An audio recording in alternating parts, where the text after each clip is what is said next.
The law of cycles is infinite in duration and infinite in form. Look back into the recesses of time and perceive the shadowed reality of beginningless cycles of the life of Brahma. Ever since man was bestowed with a reflective mind, he has pondered the mysteries of creation. Scientists through the ages, astronomers, cosmologists, physicists, have developed various scenarios of the beginning of the universe. There is the steady state theory, postulating no beginning or ending, just a steady eternal state of non-transcendence.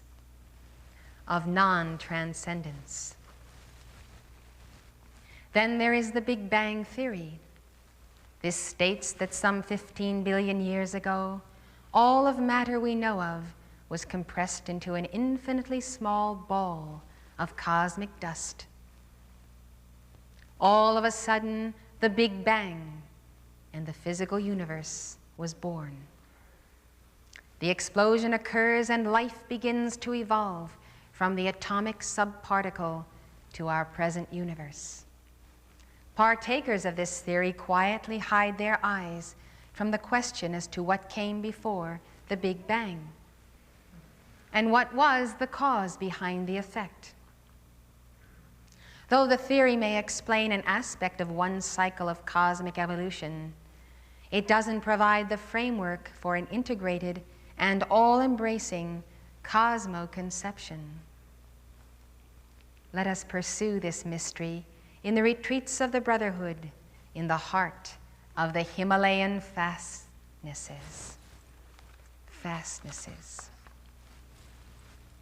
Not material scientists, but the great scientists of the spirit, the ascended masters and cosmic beings, can provide infant mankind with a perspective spanning endless eternities of creation. And the law of cycles is the key to the alternating cycles of the explosion and implosion of the matter universes, as they procession in and out of spirit. For the answer, we can look to the east. From the ancient epics of India, history has preserved a series of writings called the Puranas. These are the teachings of great masters recorded in an extremely remote period in Earth's history. The word Purana means that which lives from ancient times, or the records of ancient events. There are generally 5 subjects covered in these most ancient writings: the creation of the universe, recreation after destruction or deluge, the genealogy of the gods and teachers, the Manvantaras or Manu Antaras, the great periods of time with the Manu as the primal ancestor, and finally the histories of the solar and lunar dynasties. One of the great Puranas is called the Bhagavata Purana. In section 3, the revered teacher Maitreya sets forth the revelation of the cycles of cosmic creation. He teaches about the days and nights of Brahma and the infinite cycles of beginnings and endings and new beginnings. We now shake the dust from this ancient text, totally neglected by Western historians. Perhaps for the first time ever in the Western Hemisphere, we read these ancient records from Lord Maitreya to his pupil, Vidura. O Vidura, beyond the 3 worlds, a day consists of 1,000 cycles of 4 yugas.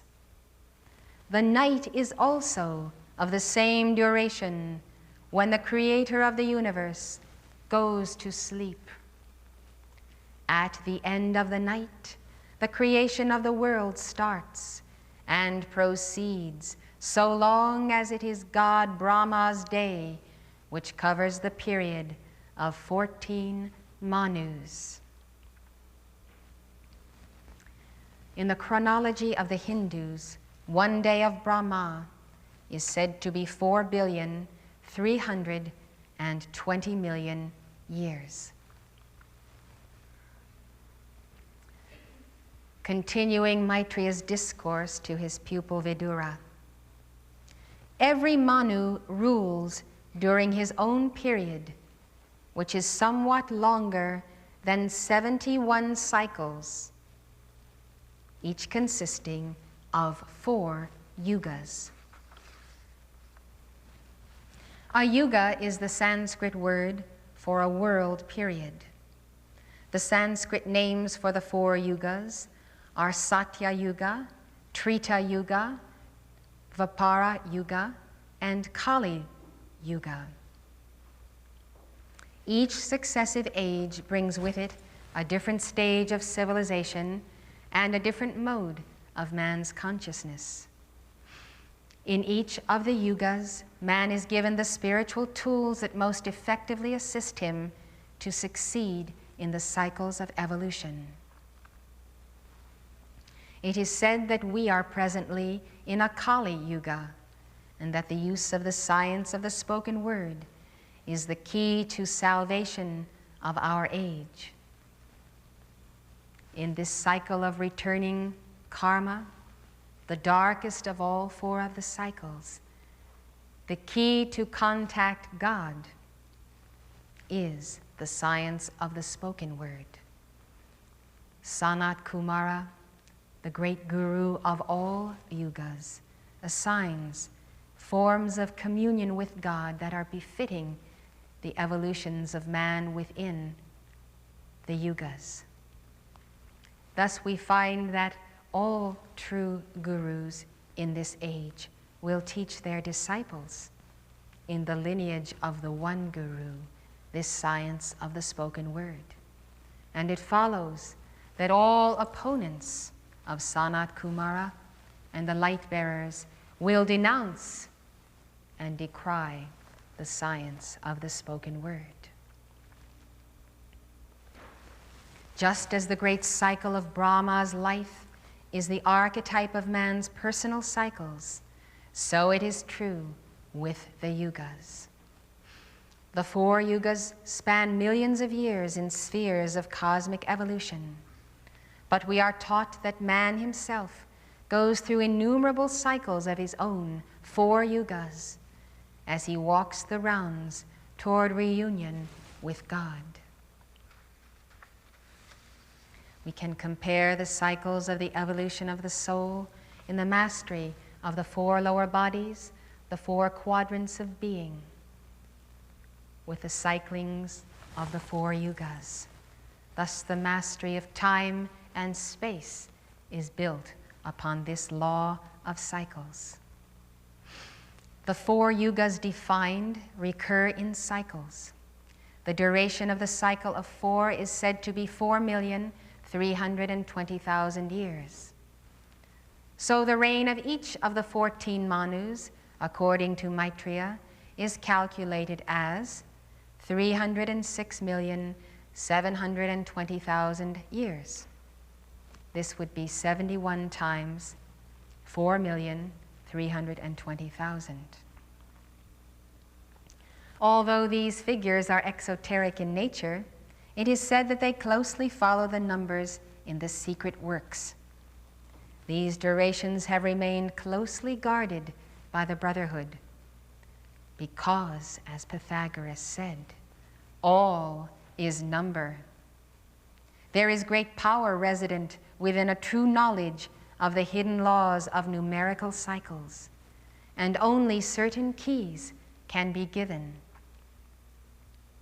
It is true, though, that the above figures relate to calculations of the great astronomers Narada and Asuramaya, regarded in India as having lived on Atlantis and possessing intimate knowledge of these matters. we continue with Maitreya's discourse. In the eras of Manus, kings in the lineage of Manu are born in succession. Hermits, gods, king of gods, and his attendants are born simultaneously.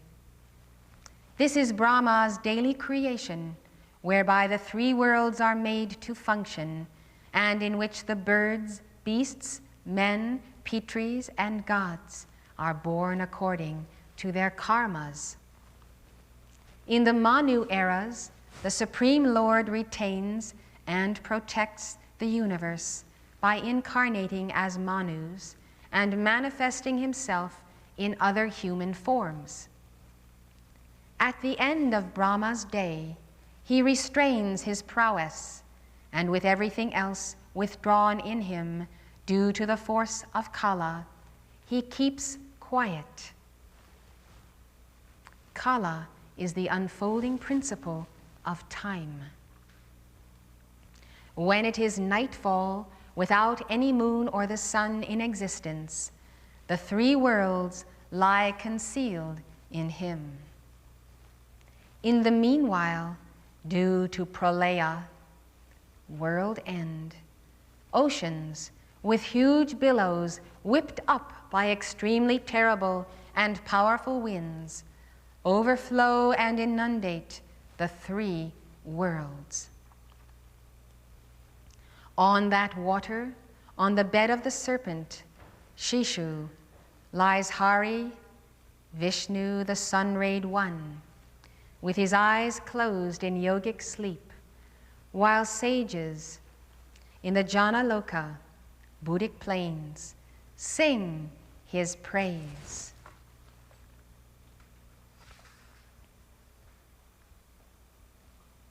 In due course of time, with such days and nights as described above, even the long span of life of 100 years of this God Brahma comes to an end.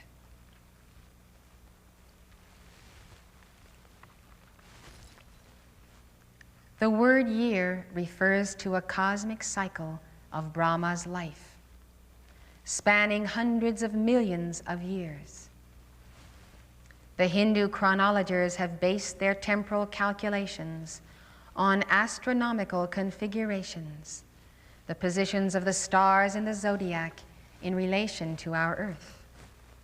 As Maitreya says, 100 cosmic years constitutes the life of Brahma.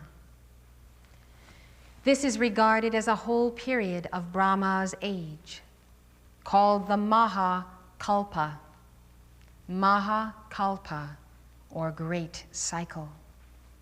It is the longest single cycle we can detect. We are told that its duration is 311 trillion, 40 billion years in length. Maitreya continues in the Bhagavata Purana. Half of the life of God Brahma is called Pararda. The first Pararda of his life has passed. Now the other half is running. In our great cycle, our Mahakalpa, we have turned past the axial point of the course of cosmos. God has once again exhaled his breath of life as Fohat, and the long in-breath has begun to return all to the spiritual source once again. The beginningless, endless cycle. We can see how Lord Maitreya has provided a path for this cycle of the in-breath. The path of inevitable return to God is enhanced for us as Chelas of the Great White Brotherhood on the path of the ascension. All things must return to the one, to the source. And God chooses, we do not choose, but he chooses who shall return to him on this path of the ascension. we cannot help but wonder at the miraculous nature of the geometry of the book of Revelation, which when we read in the very depth of its mystery and meditation upon its source, we hear the echoes of Maitreya's instruction. Now Maitreya plunges us into the fathomless realms of infinity. He takes us to a pinnacle of understanding where most cosmologists and theologians dare not even go. At the beginning of the previous Pararda, half the life of Brahma, there was the great Kalpa called Brahma Kalpa, as Brahma was then born. They knew him as Shabda Brahma. The period called Dvipararda is regarded as a negligible period, like a wink of the unmanifested, infinite, beginningless soul of the universe. The egg of the universe consists of 16 modifications and 8 prakritis, forms of primal energy, which is covered from outside by the 7 sheaths. Each of these sheaths covering the universe is 10 times greater than its previous one. This universe appears as an atom when merged in him. Tens of millions of such universes lie in him. That is the highest essential form of Vishnu, the great Purusha, spirit. It is called the imperishable Brahman, the cause of all causes.